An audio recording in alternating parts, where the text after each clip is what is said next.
I remember Jim Ballard saying, Catherine, I said, Jim, I don't know how to be a lobbyist. And he's like, time to learn. Welcome to episode 412 of the Community Broadband Bits podcast, another installment of our series focused on North Carolina, sponsored by NC Broadband Matters.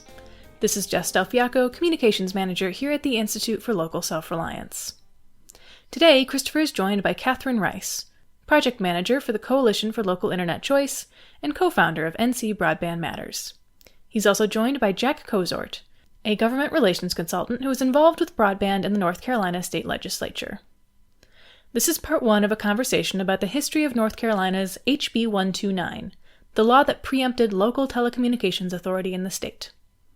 Chris, Jack, and Catherine begin by discussing what the economic situation was in Wilson, North Carolina in the years prior to the adoption of HB 129. In particular, how local leaders were working to take the community into the future with infrastructure investments. After attempting to work with the large incumbent providers, the city decided to invest in a broadband network on their own. They then faced pushback from Time Warner Cable, which wanted to put an end to Wilson's network and prevent other communities from having the ability to develop their own networks. Jack and Catherine described the experience of being involved in the process, as lobbyists and large corporate entities pushed misinformation in order to pass legislation to prevent competition. Don't miss the second part of this conversation, which comes out on Thursday. Now here's Christopher talking with Catherine Rice and Jack Kozort. Welcome to another episode of the Community Broadband Bits podcast. This is Christopher Mitchell at the Institute for Local Self-Reliance in St. Paul, producing another in our special series of podcasts brought to you by NC Broadband Matters, the organization that is really focused on trying to bring really high-quality broadband to all of North Carolina, including a choice of it where we can. And this is a discussion that's really going to hit at the heart of one of the things that's happened over the past about 10 years ago that really led to it being more difficult to expand broadband across North Carolina. A particular bill that's known still by its name as it was going through the legislature, HB 129. And to discuss it, I have Catherine Rice, who is the project manager for the Coalition for Local Internet Choice and a co-founder of NC Broadband Matters. Catherine, welcome back to the show. Hey, Chris. Great to be here. You were one of our very first guests when this series started, I think about 8 years ago. And it's just great that you're still working in this field and we get to share a microphone again. Wonderful. I barely remember that, Chris. It seems a very long time ago. We also have Jack Kozort, a government relations consultant who has multiple clients but has been very involved in broadband at the legislature. Welcome to the show, Jack. Thank you, Chris. It's good to be here. I'm excited to dig into this because I feel like for a lot of years even, we kind of tried to maybe tone down just how horrible the process of HB 129 was because we didn't want to alienate some of the people who were involved. We kind of hoped that eventually they would see the light of just how damaging that bill was for rural North Carolina. And I don't know, at some point we got tired of not being entirely honest with just how corrupt that process was. And we want to talk about it now, right? Is that pretty fair description? Fair enough. Absolutely.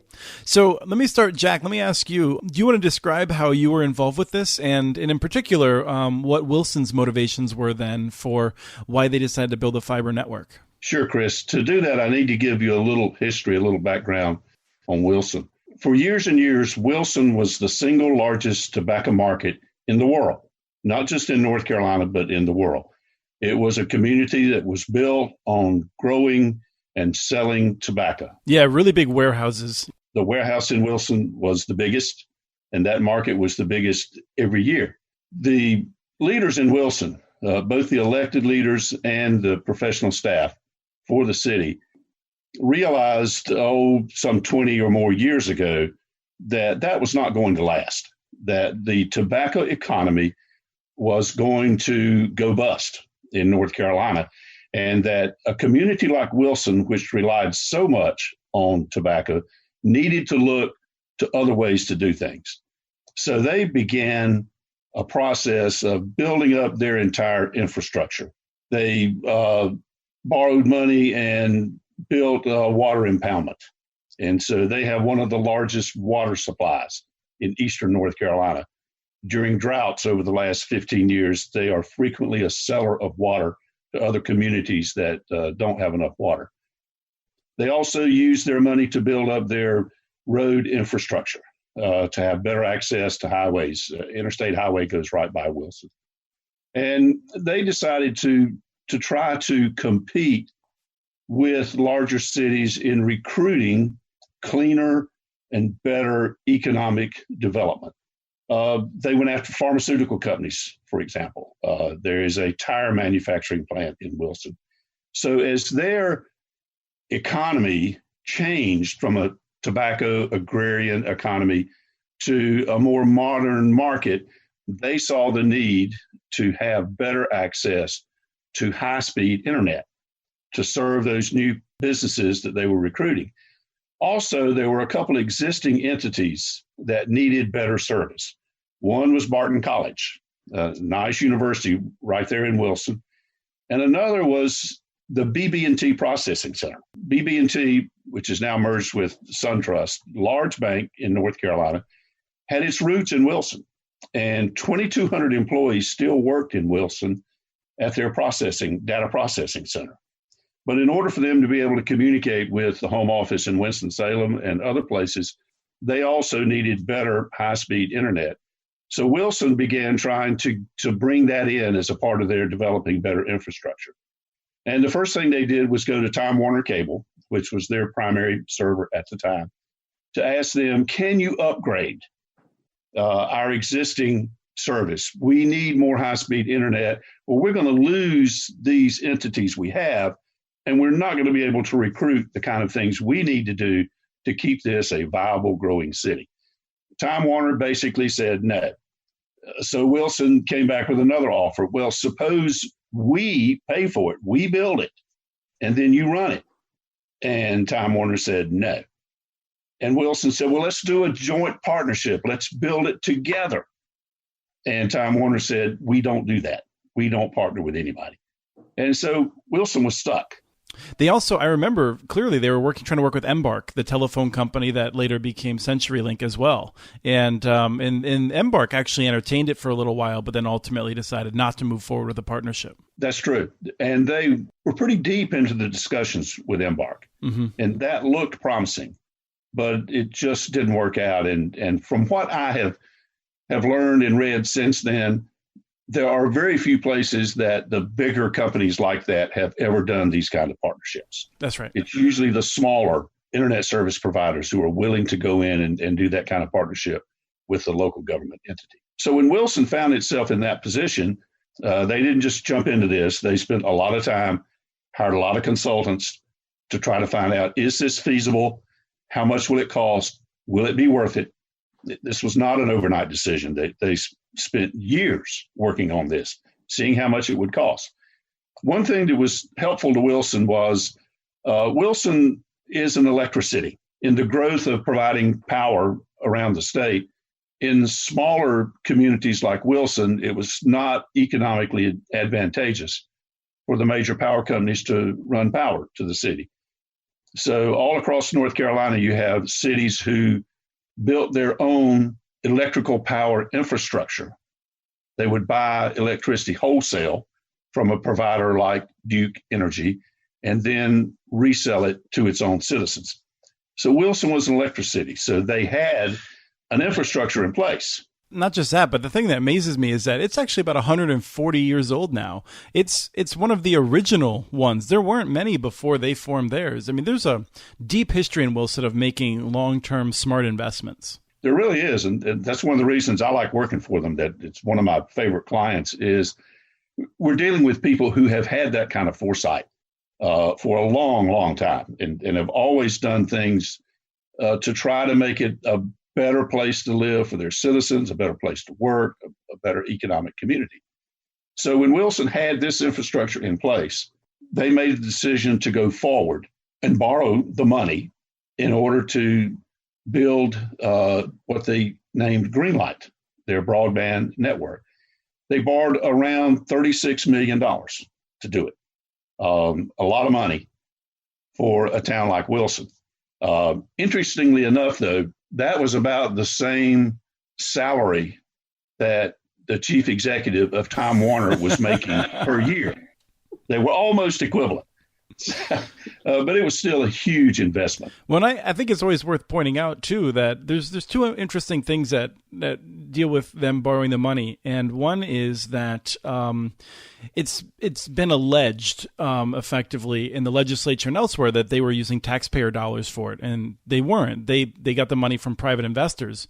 The second piece of it is that the main private investor was BB&T, the local business that loved the idea so much and recognized how important it was.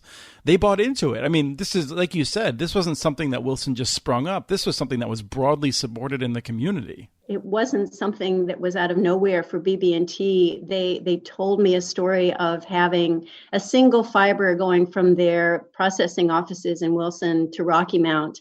And one day that fiber was cut and business went down, and never again. They were looking for all kinds of alternatives so that they could run their business in a reliable way. Mm-hmm.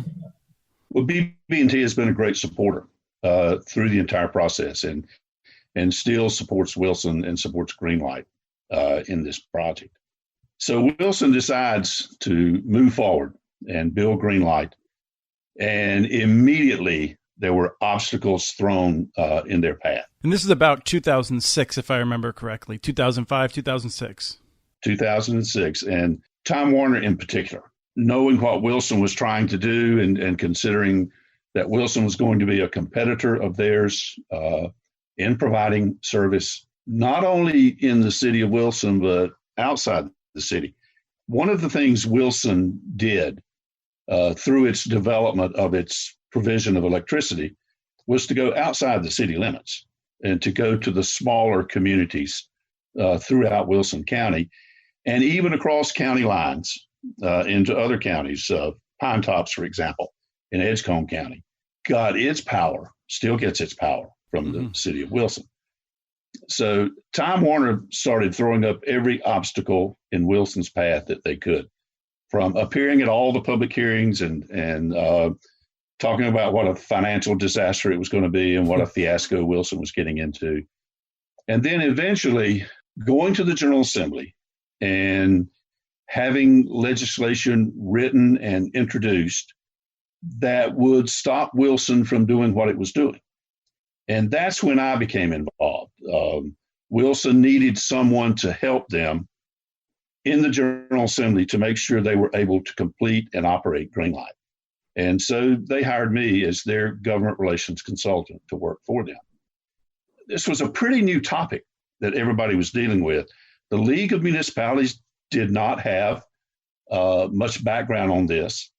And so we were pretty much on our own in Wilson in dealing with this.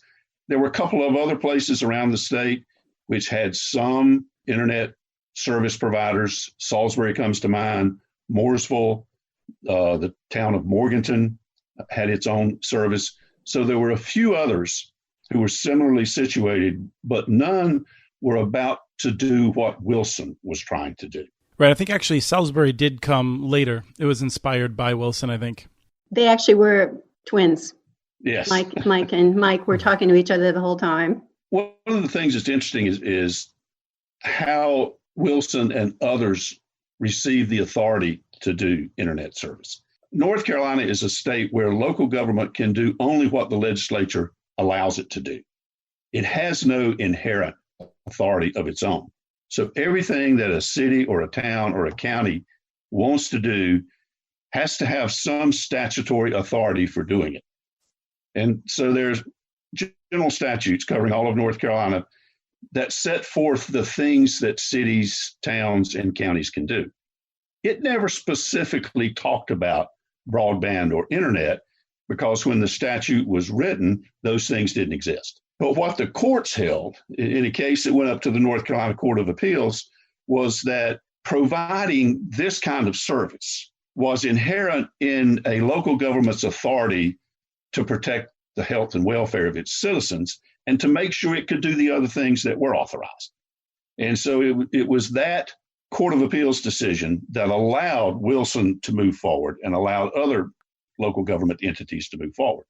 And so it was that Court of Appeals decision that the major cable companies were trying to overturn, put something in a statute to say, you can't do this. Ironically, they named it the level playing field. Far from it. When I first, I think, became aware of Catherine Rice, that was a presentation that you gave in Wilson, in which you were discussing the pricing and how it was different from Time Warner Cable in Wilson than in all of the surrounding areas, including Raleigh. And I realize that's actually later than you want to start. So why don't you tell us what happened before then, what you were doing, Catherine, and then walk us up to that presentation, which I still think I have a video of somewhere. Yes. There's so much history here, Chris, and I think that was one of the reasons that Jack and I really wanted to do this podcast, because there'll be people out there who just weren't around at this time, and there are people who won't remember. I actually had to look into my notes to see. But I started in North Carolina in this area around 2002. One of the first communities that I visited was Wilson. And I'll never forget it. The city council was really tired of having to approve rate increases for Time Warner Cable. And that's because at the time, they had federal authority to regulate cable rates. All their authority really had been, the rules had been very much watered down, and they really didn't have any choice but to allow the rates to be increased. And they said to my boss, is there nothing we can do? We really need competition. And my boss said, well, yes, there is something you can do. And they said, what? And he said, you can be the competition. And he said, in fact, there's a new technology that's just become just about as affordable as the existing technology. It's called fiber to the home. And I happen to have an expert here behind me, and I'm looking around. And so they said, all right, let's do a study. And that was, I think that was as far back, Jack, as like 2003. I think so. But when I was looking back at my notes, I was stunned that I didn't remember that there was actually a time in North Carolina's history where local governments had a lot more control and oversight over the cable television industry. And I think people forget this because the cable industry has been so good at removing that story from their history line. Chris, if it's okay with you, I just want to mention a few things about that. The 2005 franchising fight? Yes. In 2005, local governments still had local cable franchising authority.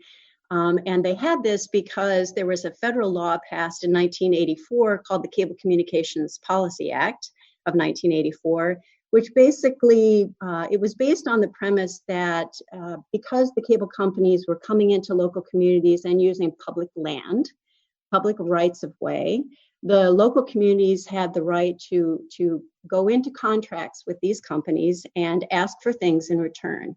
And one of the things they'd ask for are public education and government channels.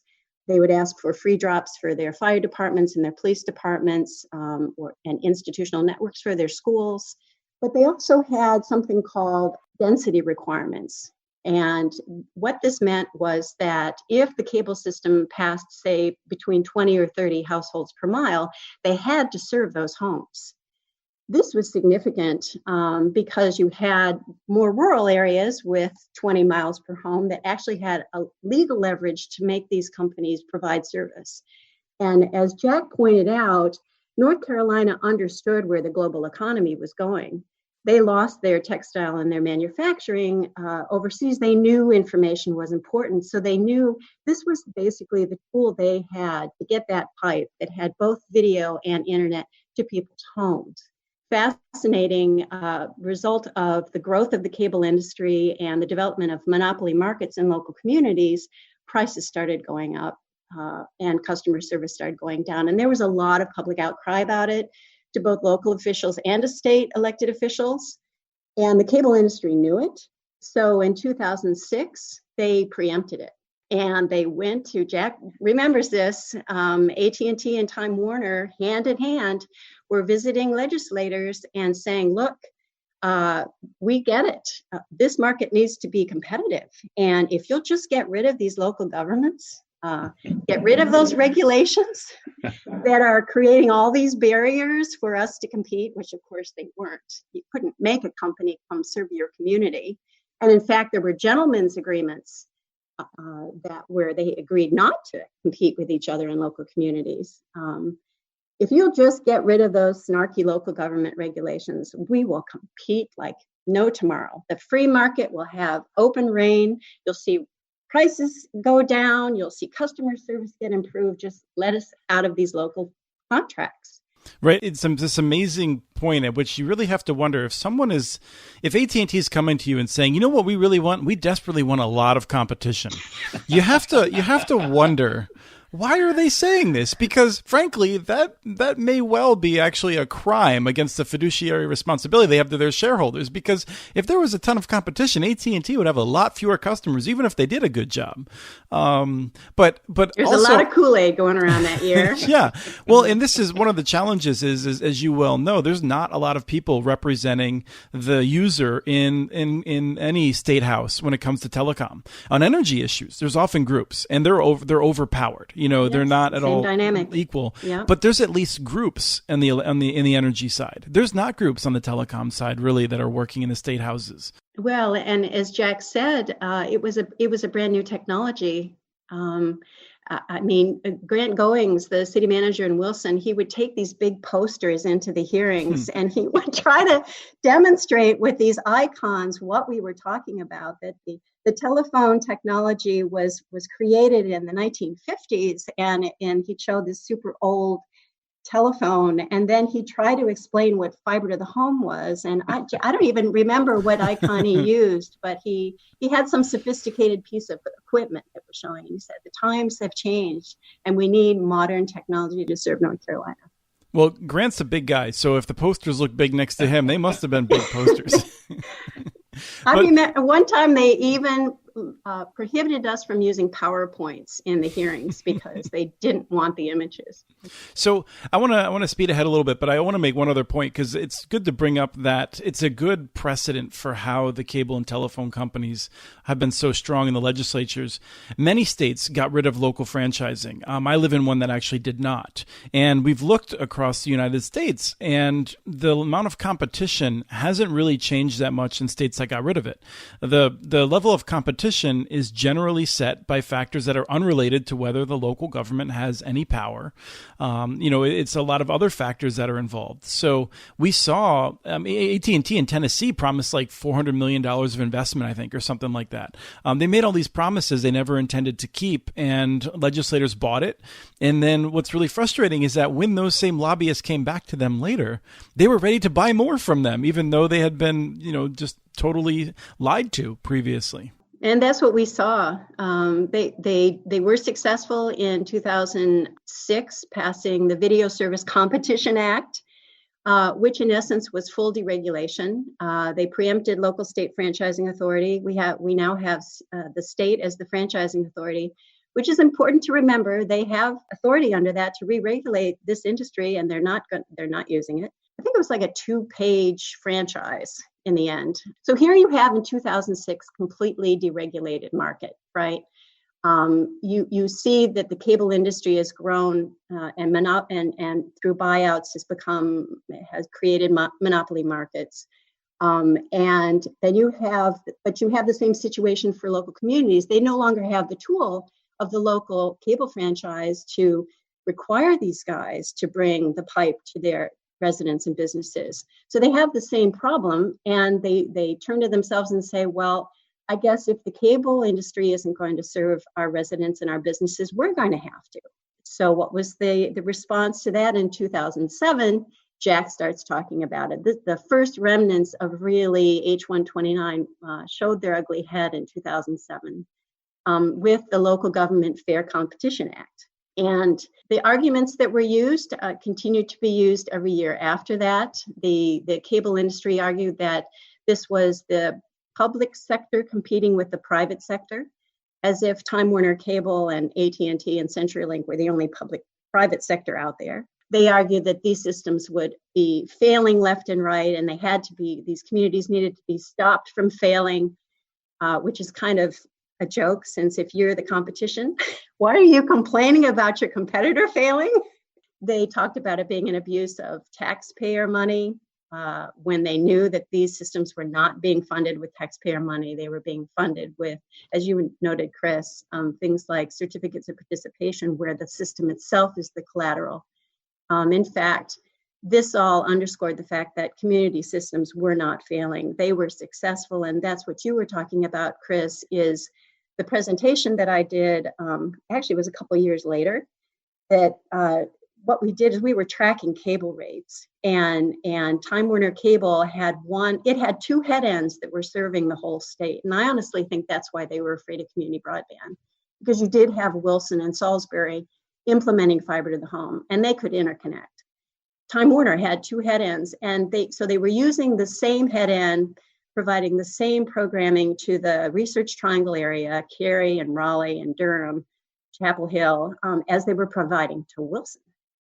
But what we saw was that in Wilson, they did not raise the rates. They sent the city manager the same letter they sent the city manager in all those other communities, but it was zero on what we plan to increase the rates. But in the rest of the communities, they raised the rates between 20 and 40%. Do I remember correctly that they actually used whiteout? Like, it wasn't it? Yeah. It was just, it was silly. And so we put those up in one of Faison's hearings on the PowerPoint and showed the same language, and then highlighted for Wilson, it was zero. So this is the most stark evidence that we had, that cable communities that own their own cable systems were the competition to the cable industry, and they knew it. Right. That's why for the next 4 years, they did everything they could to stop communities like Wilson. I do want to note, I mean, I feel like our argument is that local governments should be able to do this, and I mean, that's obviously our argument. But what I'm getting at is that the issue about taxpayer dollars, I think, is a bit of a red herring.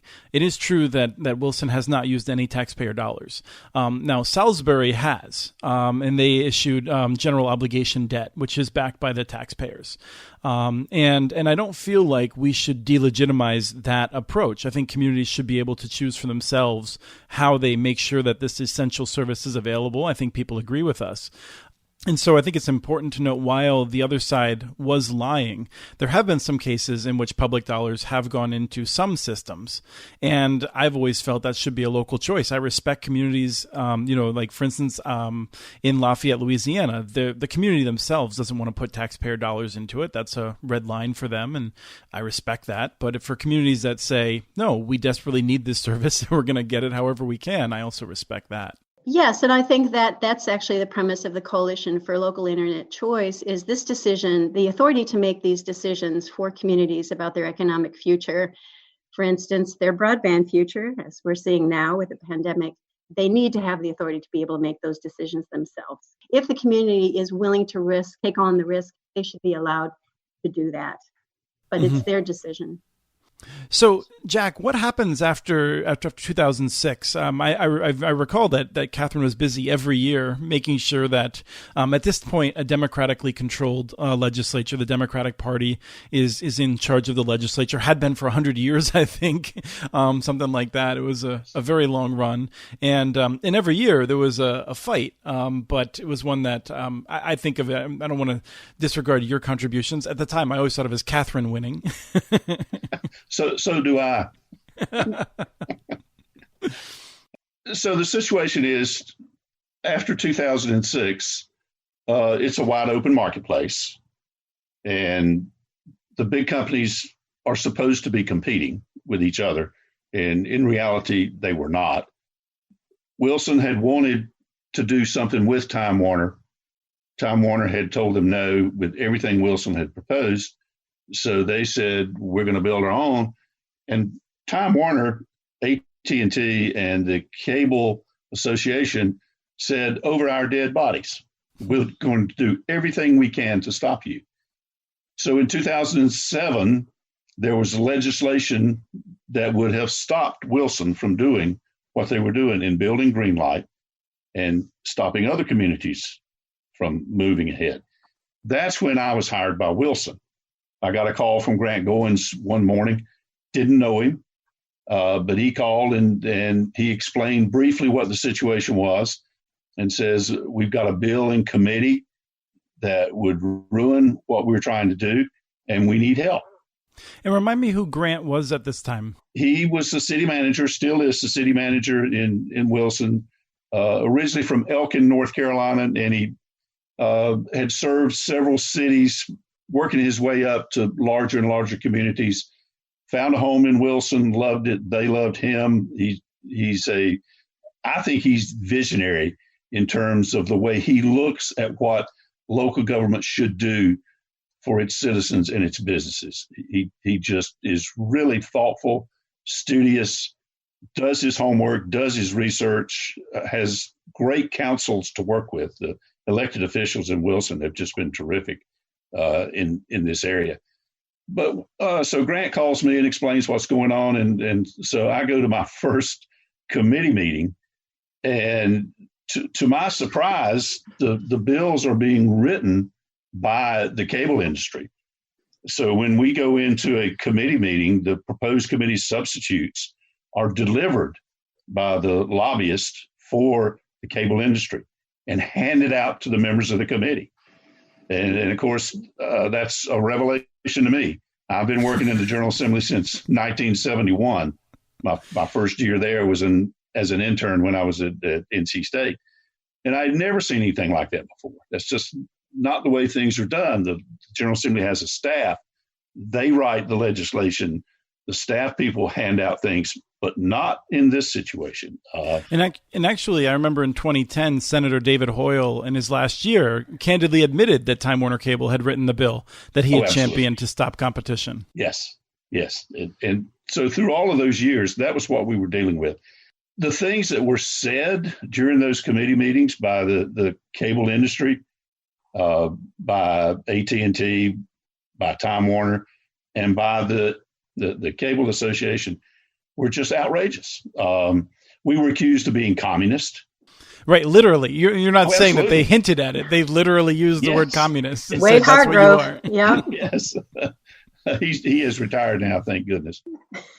They made outlandish claims about the mayor of Wilson, Bruce Rose, somehow benefiting from this and having a luxury car that he drove around as a result of Wilson having green light. And so, of course, we had to have him at the next meeting and bring a picture of his four-door Buick, which was what he drove. But those are the kind of things we had to deal with. And the predictions of economic doom and gloom that it was going to cause Wilson that were just based on pure fantasy. If I could jump in for a second, I mean, there's a deep history of that. I've gone back more than 100 years to the electricity fights, and it was the same argument. The argument was if you let cities build their own electric systems, it is the end of the free enterprise system in America. And frankly, that was a time when there really were communists and anarchists, and they were different people who were fighting each other. And somehow we got electricity to everyone without losing the free market enterprise system, which I think is good. And but it gives you a sense of a socialist country. Right, yeah, which is not something that, I mean, this is where you start to get into different debates. I am very firm and have been that I am not a socialist. I think socialism is frankly a set of policies that generally don't work well. And I hate arguments about it because everyone defines socialism and capitalism differently. But I try to be very clear. I think the market is one of the most amazing things humans have ever built, right up there with the internet.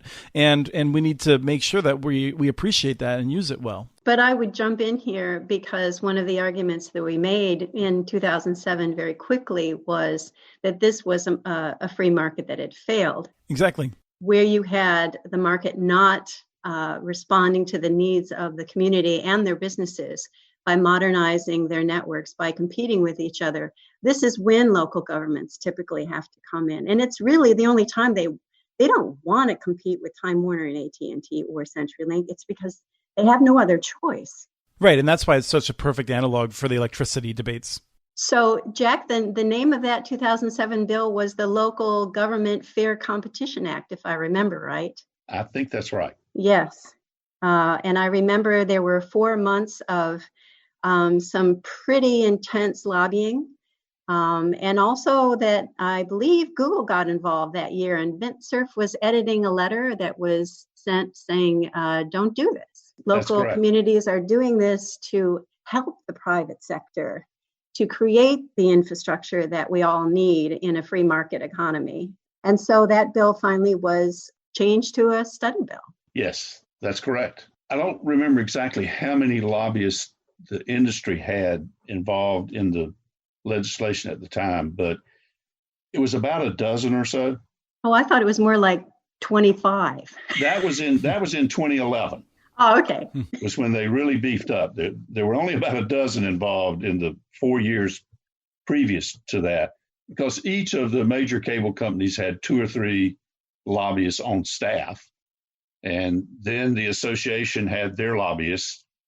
And then they all hired who were generally considered the top independent lobbyists to come in and work for them as well. And here I was representing Wilson. Thank goodness Catherine was there. Well, to lend some sanity to it. I was not a lobbyist. No, but you were there to provide information, especially to me.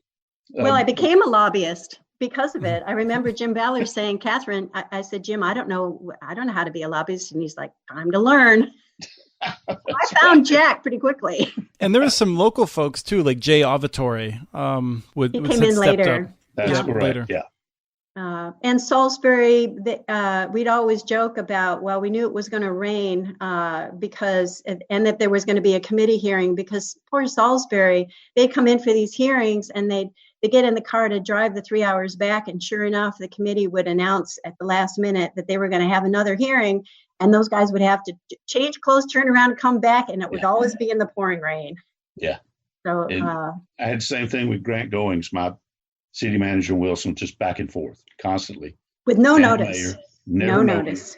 During that time. And it was interesting. The bills that were introduced generally had bipartisan support. Both houses of the legislature were controlled by Democrats at the time. And the bills were generally introduced by the chairs of the committees that were going to be considering the bills.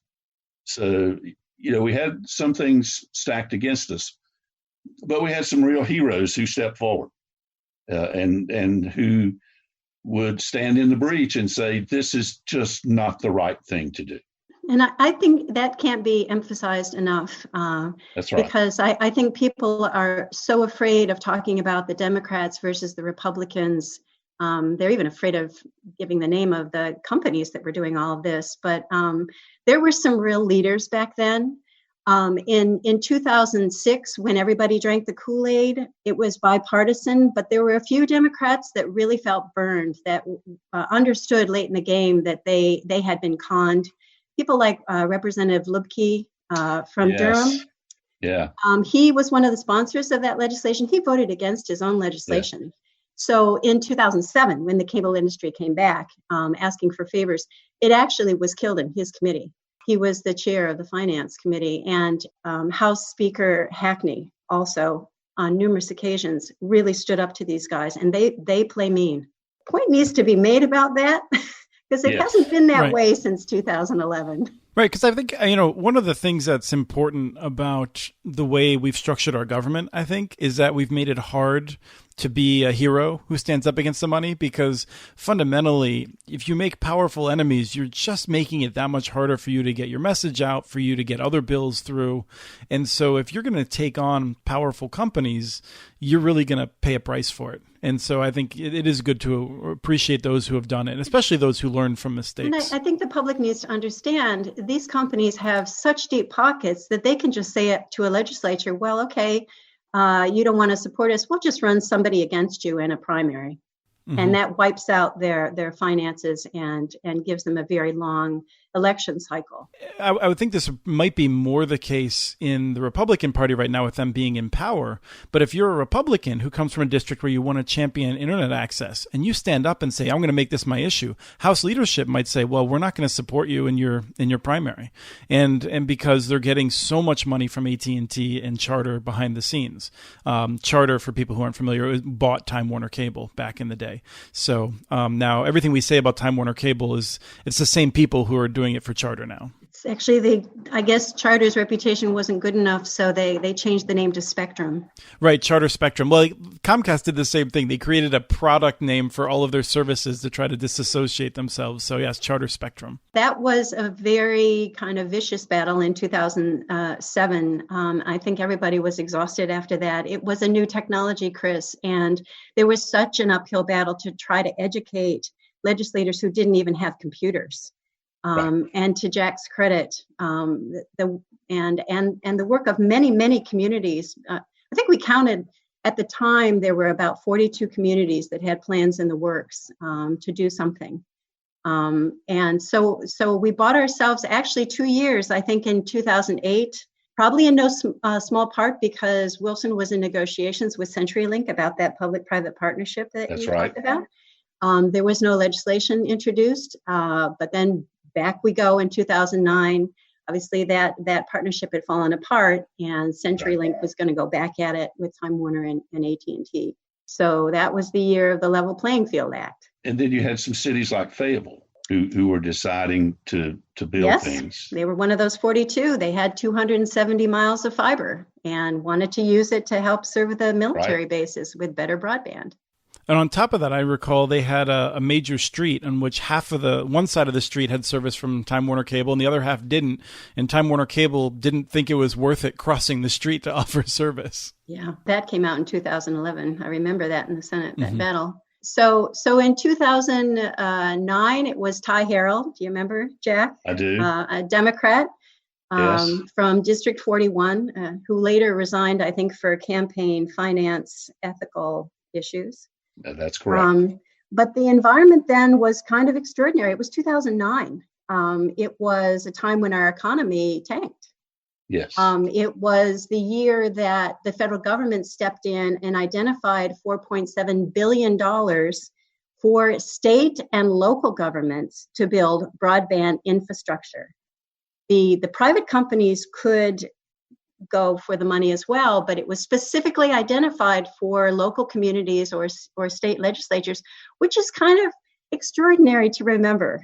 If I remember correctly, the House of Representatives and the Senate had two different approaches. One of them, was giving the money directly to the localities. The final legislation just made it available to anyone who wanted to apply. That's what it was. And so the roughly $7 billion was given out by NTIA and the BTOP program, which was Broadband Technologies Opportunities Program, I think. And then some balance of the money was given to USDA through the Rural Utilities Service, through the Broadband Improvement or Broadband Initiatives Program, BIP. That's how those were distributed. Yeah. So you have all this federal money that it's kind of like after the Depression in the 1930s, where the government is wanting to invest money in infrastructure and create jobs. I think at the time there were 600,000 unemployed, which seems like a drop in the bucket these days. But back then that was big news. Big number. And you had a Democrat who was initiating legislation for Time Warner Cable and AT&T and CenturyLink to stop communities from having the authority to build those networks in an economic environment that was quite troubled. That didn't go over very well at all. It did with people like Tom Tillis and Representative Avila, who were sponsoring that legislation. Going back, that's the first time that I saw their names crop up as sponsors. And, Jack, you can talk about this time too, but that bill was flipped to a study bill quite quickly. Right. Well, Tillis, his involvement in this goes back to his local government roots down near Charlotte, when he apparently didn't like a lot of the things that local government were doing and came to the General Assembly with pretty clear intentions of cutting back on the authority local government had. So he took that position when he was in the legislature. And then when he became speaker in 2011, it was just wide open warfare against local government for an entire decade now. Which is one of the reasons it also made it harder on organizations like the North Carolina League of Municipalities. When they're getting attacked on 100 different fronts, it's very hard for them to focus on one like broadband. Oh, yeah. Their revenue sources were being taken away. Their authority to regulate business development, environmental issues were all under attack. When we get to 2011, we've weathered the storm with the Democrats being in control by having heroes like Hackney and Lubke stand up and say, not in my house. You're not going to do that here. And converting them into study bills. We probably should talk about 2010, the kidney awareness bill. Yes. Why don't you do that one? That's. Does this have to do with bathtubs full of ice and strangers you've met in a bar? Not quite, but close. So once again, because of strong leadership, particularly in the House and in the Finance Committee, and with Representative Faison from Caswell, representing Caswell and Orange County, that cable industry bill was in 2019. 2009. 2009. I'm sorry. The Level Playing Field Act was again flipped to a study bill. 2010 arrives, and Representative Faison is controlling a lot of the conversation through his House committee, and we're having good hearings. In particular, I remember one slide, Jack, where the committee stood up and said, well, here are the communities that want to provide their own broadband. And there were 5 tiny dots on the entire state of North Carolina, with the rest of the area being served by these multi-billion-dollar companies. And this is why we were meeting endlessly, week after week, to talk about what a threat this was. Yes. The cable industry. So the House, there wasn't anything that really, there was a lot of good hearings, a lot of good discussion. But in the Senate, Senator Hoyle did introduce the No Competing System Act.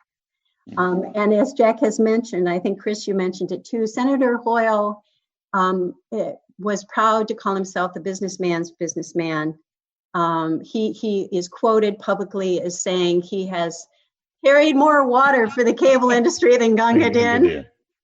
Jack and I would see cable industry lobbyists answering the telephone in Hoyle's office. Yeah. So Representative Hoyle was not at all ashamed about doing their heavy lifting for them. And although he got that bill out of his committee and through the Senate, it was flipped to a study bill. The problem with that study bill was that it had moratorium language in it. And in essence, it was a prohibition, because it was saying the local government commission would not be able to approve any local communities financing for these systems until 2011, when more legislation could be introduced. That bill went over to Faison's committee and died. But again, to the credit of our Democratic leaders in the House and the Senate, at something like 1 o'clock in the morning on the last day of the legislature, this bill that had made it through crossover, it was a kidney awareness bill. That's right.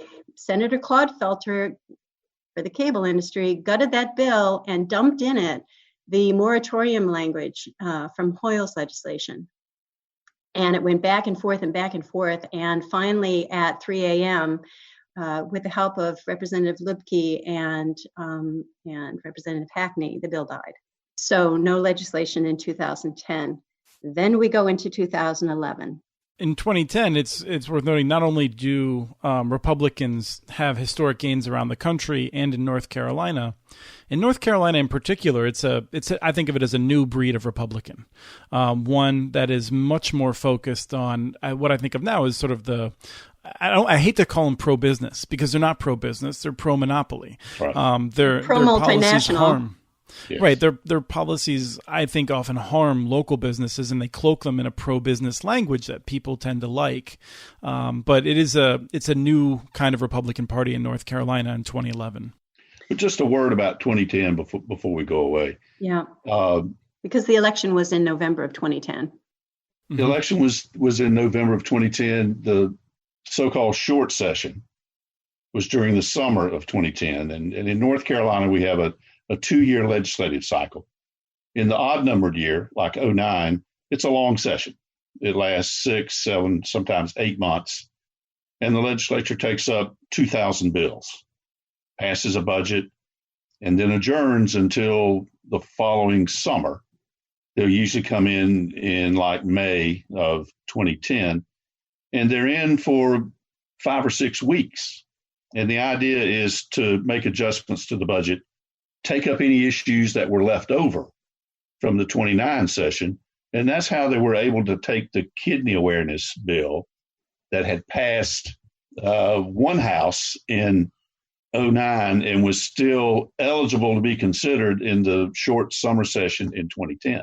By now, the cable industry is really starting to gear up its lobbyists. And as Catherine pointed out, they go to certain offices and literally take them over. They answer the phones. They screen people that can see the legislator. I remember having to get a meeting with Hoyle at 7:00 in the morning. That was the only time we could get. Thank goodness his wonderful legislative assistant, Penny Williams, was there instead of one of the cable lobbyists. It was able to work us into the senator's schedule at 7 in the morning. We had our meeting with Hoyle, but he made it pretty clear where he was and what he was doing, and that he was not going to be in a position to help us. And Hoyle was a powerful legislator.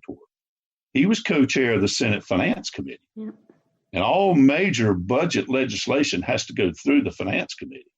So if you're on the side of the finance chair, you've got a leg up on everybody. We generally didn't have those kinds of folks, supporting us. But we did have people like the Speaker and Representative Lukey and others like that who would step in and speak up for us and do what had to be done, sometimes, in the late night hours or early morning hours. As you get near the end of the session, they usually try to finish up in a week so that they don't have to recess for a weekend and come back.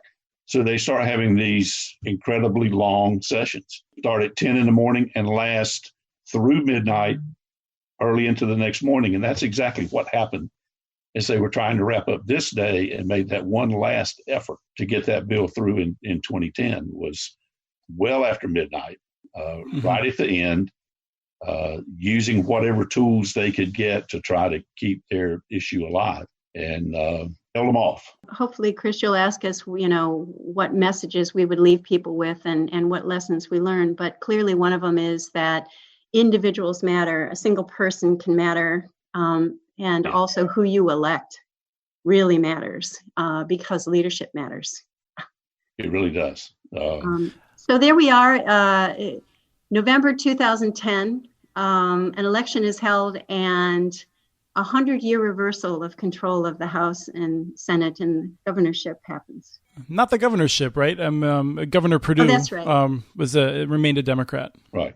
That's right. So it was a historical reversal of control of the House and Senate with Representative Hackney out in the House and Representative Tom Tillis in. Right, and we'll explain why that matters so much in the next episode. This has been a really good a history of leading up to this historic decision that basically shut down the community networks in North Carolina, really basically made partnerships much more difficult and have generally harmed North Carolina. There was one thing I wanted to throw in, which is that I meant to mention this earlier, but in the time in which these bills are being debated, and this is true in 2011 too, North Carolina rural broadband is not very good. It's the state is ranked rather poorly. I think as in 2011, which reflects the same thing in 2009, 2010. Time Warner Cable was a real laggard, and so their speeds were slow enough that because so much of North Carolina only had Time Warner Cable, 7 of the worst 10 cities in America to get broadband in were in North Carolina, according to some research at the time. And also, Chris, because of the deregulation, Time Warner was selling off all its rural systems. It wasn't serving the rural areas anymore as all this legislation is rolling out. And we kept telling the legislators that this is going to hurt your rural communities more than any other communities. The urban areas will get served. And in fact, they had some token competition from AT&T, but we kept telling them, don't do this. It's really going to hurt the rural areas. So that's where we'll come back. And thank you so much for this part one, Jack and Catherine. This has been really useful to get this all on the record. It's a pleasure. Absolutely, Chris. That was Christopher talking with Catherine Rice and Jack Cosort. We have transcripts for this and other podcasts available at MuniNetworks.org/broadbandbits. Email us at podcast@MuniNetworks.org with your ideas for the show. Follow Chris on Twitter. His handle is @CommunityNets. Follow MuniNetworks.org stories on Twitter. The handle is @MuniNetworks. Subscribe to this and the other podcasts from ILSR, Building Local Power, Local Energy Rules, and the Composting for Community podcast. You can access them anywhere you get your podcasts. You can catch the latest important research from all of our initiatives if you subscribe to our monthly newsletter at ilsr.org. While you're there, please take a moment to donate. Your support, in any amount, keeps us going. Thank you to Arne Huseby for the song Warm Duck Shuffle, licensed through Creative Commons. This was episode 412 of the Community Broadband Bits podcast, presented by NC Broadband Matters. Thanks for listening.